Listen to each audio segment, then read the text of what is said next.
Hi guys, welcome to another episode of Money. I trust you're all doing very well. I'm so sorry I've been away for some time. I've been very busy. Okay, the thing is, I got myself involved in a project, and this project is actually taking my time.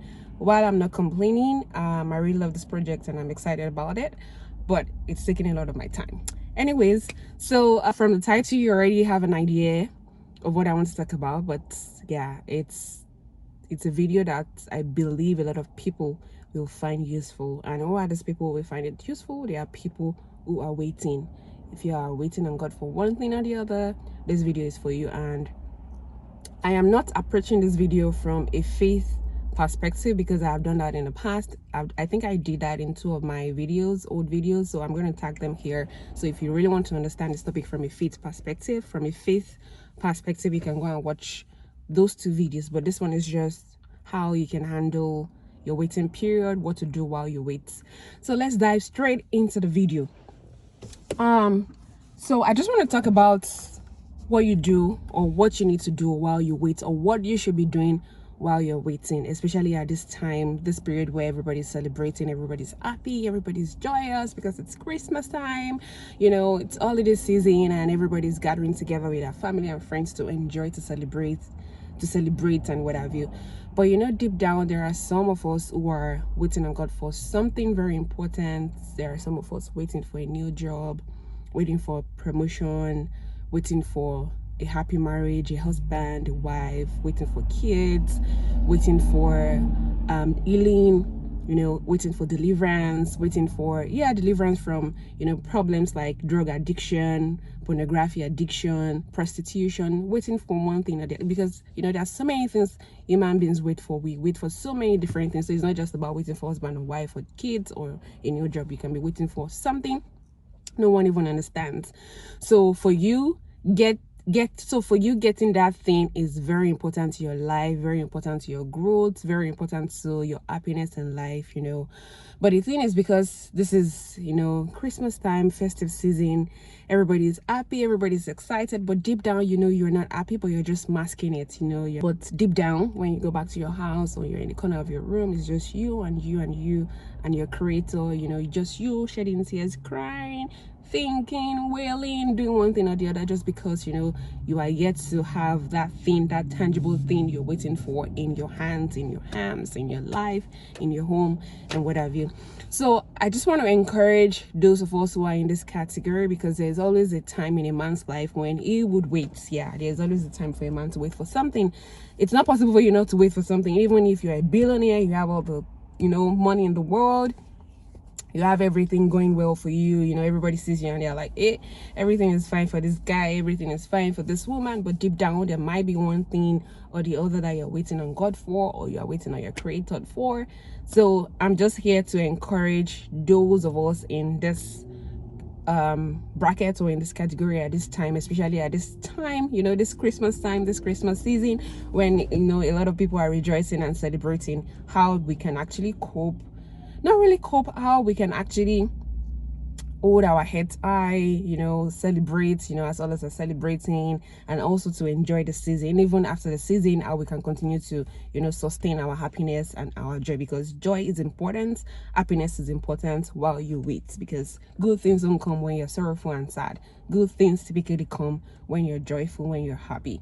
So I'm going to talk to us about 4 or 5 different things we can actually do, or 4 or 5 different steps we can take to sustain our joy and happiness, or things we can actually do just to get ourselves in that, you know, festive mood, in that celebration mood, in that happy mood, in that joyful mood.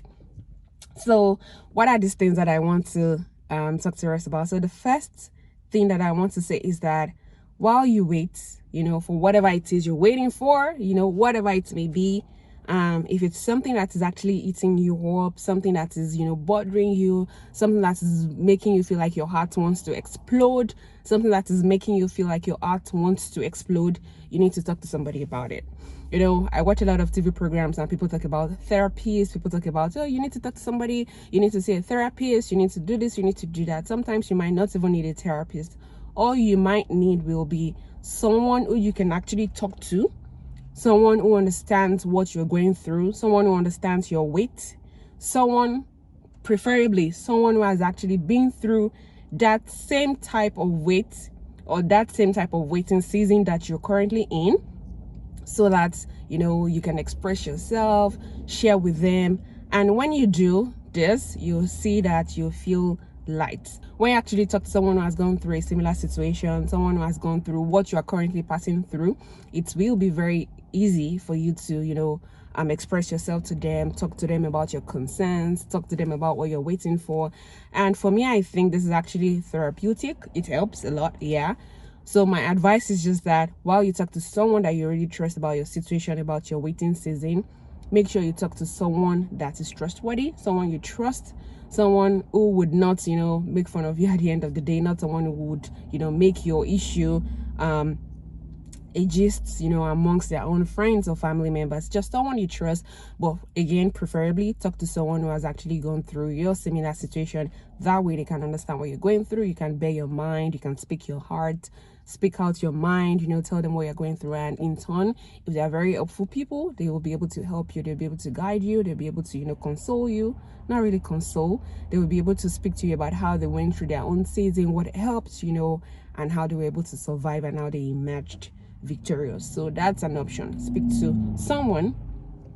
If there are two people, speak to two people, but I would say that it's best for you to limit the number of people you talk to. For me, I would say just one person is fine, someone who really understands what you're going through. So that's that for now. The second point that I want to say is, while you wait, it's actually very good for you to have a project you're working on. So a project could be your job. A project could be a book you're writing. A project could be a course you're going through, a course you are undertaking. A project could be enrolling for a skill, maybe computer skills, all those things that are trending now. There are a lot of skills that are trending, maybe Power BI, maybe Scrum Master, maybe SQL. Just, get yourself involved in something. Even if it doesn't have to do with tech, it could be anything else. It could be just learning fashion design, learning works, learning different, picking up a skill or the other. Just get yourself involved in a project that will help you take your mind off whatever it is you are thinking about, or get your mind off whatever it is you're waiting on God for. That way, you spend most of your time working on the project and you don't even remember what you're waiting for. So that I find very helpful. So get yourself involved in the project. That's number 2. Then number 3 points is actually faith related. Though I promised you guys that I don't want to make it about faith, but I cannot but add this point. So the point is that while you're thinking about all of these things that you're waiting on God for, you're thinking about how things are going to work out, when it's going to happen, how it's going to happen, I think you should engage in worship. Yes. And worship does not have to be 1 hour. It doesn't have to be 3 hours. It doesn't have to be 5 hours. It could be 30 minutes. It could be 10 minutes. It could be 5 minutes. But at that instant, when that thought comes to your mind, when it's like the thought is going to consume your entirety, your whole being, just engage in worship. And apart from engaging in worship, you can also speak in tongues. If you speak in tongues, if you're a Christian and you speak in tongues, it's good for you to speak in tongues for that minute, for that 1 minute or 2 minutes or 5 minutes or 10 minutes. 1 hour, for as long as you can do, for that stretch of time you can just continue to speak in tongues. And by the time you are done speaking in tongues, you'll feel relieved and your mind, goes away from whatever thoughts you had prior to then.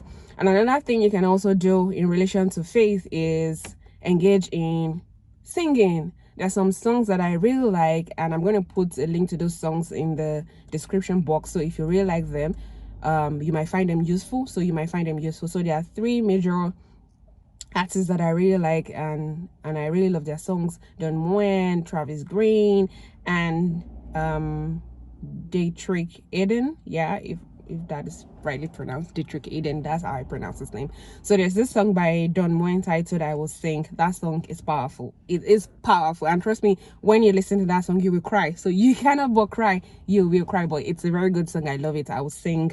And there's this one from Travis Green titled While I'm Waiting. While I am waiting. While I'm waiting is very good. It's scriptural. It teaches you, basically just tells you what you do. And the third one that I really like is by Dietrich Eden titled Is Able. God is able. Very, very, very deep. Very, very deep. You will love it. You will love it. It will help you go through whatever season you're going through. So guys, I'm going to leave the description to the songs, the links to the songs in the description section. So make sure to check it. You might find it very useful, because I find it very useful. So the next point that I want to talk about is very important. This one I consider is very, very, very important for your sanity as a person. So while you are waiting, please do not subject yourself to a pity party. Do not make yourself an object of pity. Do not look for a situation or event for people to pity you. Don't be that kind of person that everywhere you go, wherever you find yourself, all you talk about is your challenges or what you're going through or what you're waiting for, and then you try to solicit or elicit pity from people. No, don't do that. You're just hurting yourself more and more, and you are never going to get yourself out of that situation. And then you're just going to make people run away from you, because at some point people will get exhausted, people will get tired, because they know that when they see you, all you talk about is your situation, your challenges, or what you're thinking about, or what you're going through. So don't make yourself an object of pity. If you're that kind of person who always like people to say sorry to them, you always like people to say sorry to you, you always want people to say, Kwele, how is it going now? God will do it. Don't worry. In God's time. Don't subject yourself to that. You are just elongating your issues. You're just making things worse for yourself. So rather than make yourself an object of pity, come out with some form of confidence. I'm not saying you should pretend or mask your pains. I mean, just try to be, when you're around people, just try to, be happy. Just try to be happy. Try to talk about, current affairs, what's going on in the world, what you're doing, what project you're working on, how your life is, changing, how you are getting strength from your weights, from whatever, just, you understand what I'm trying to say, guys? Don't make yourself an object of pity, period. So the next point is, while you wait, take good care of yourself. Take good care of yourself. And when I say take good care of yourself, I mean take good care of your appearance. While you might be going through some very deep pains within, don't let it affect your outward appearance, especially when you have a job to go to. You can't afford to go to work and every time you look gloomy, you look sad, and everybody's wondering what's going on with her. Even if they don't wonder what's going on with you, they already know that, because she's going through this waiting season, that's why she's all gloomy, that's why she's all cranky, that's why she's always sad. No, that shouldn't be your outward appearance. That shouldn't be your outlook. You should always keep a happy appearance. It's difficult, but it's doable. Keep an happy appearance, keep a neat appearance, take good care of yourself, get yourself some good clothes, wear good shoes, wear your makeup, look cute, take good care of yourself, take care of your skin, do your makeup, make your hair. If you have it, I don't have it on my head, but I look cute without hair. Do what makes you happy. Take good care of yourself, take good care of your mental health at the same time. Just look good, dress well, eat good food, go out, celebrate with people, enjoy yourself, and be fine. Another point is, do not speak negativity into your own life. Use your tongue for the right reasons. It's very easy for people who are waiting to tend to give up sometimes. It's very easy for you to say, I'm done, I'm tired, and you're even mad at yourself, you're mad at the universe, you're mad at everybody, you're mad at everything, you're mad at the universe. That's the word. Yeah, you're mad at the universe. Like, why me? Why must it be me? Why am I in this situation? Why am I in this mess? Why am I waiting? Why do I have to wait for donkey years before this thing happens for me? While you're at that point, it's very easy for you to see negative things into your life. It's very easy for you to blame your creator. It's very easy for you to blame God. It's very easy for you to scream and say negative things to you into your life. And trust me, the tongue is very, very, very important. If you look at the book of Proverbs, I think there's a verse in Proverbs, there's a chapter in Proverbs that speaks to how to use our tongue, never to use our tongues for negative things. Use your tongue to speak life into your situation. Use your tongue to speak life into your own situation, into your case, into your life, into whatever it is you are going through. Speak life to yourself. Speak positivity into your life, because whatever you say carries a whole lot of weight, and it can happen. It can happen to you, so be careful. So guys, that's all I have for you. So these are 6 points altogether, guys. Again, I have to say this, it's not easy while you wait, but whatever it is you're waiting for will definitely come. it will come at God's appointed time. So have that at the back of your mind. At God's appointed time, whatever you're waiting for is going to drop on your laps easily, without even you lifting a finger, without you doing anything extraordinary, without you doing anything extra, because the good Lord has promised that everything we want when we ask in his name, it will surely do, provided we do not ask amiss. So that's all for today, guys. So we'll see you again. It's bye from your girl, Monix. Bye.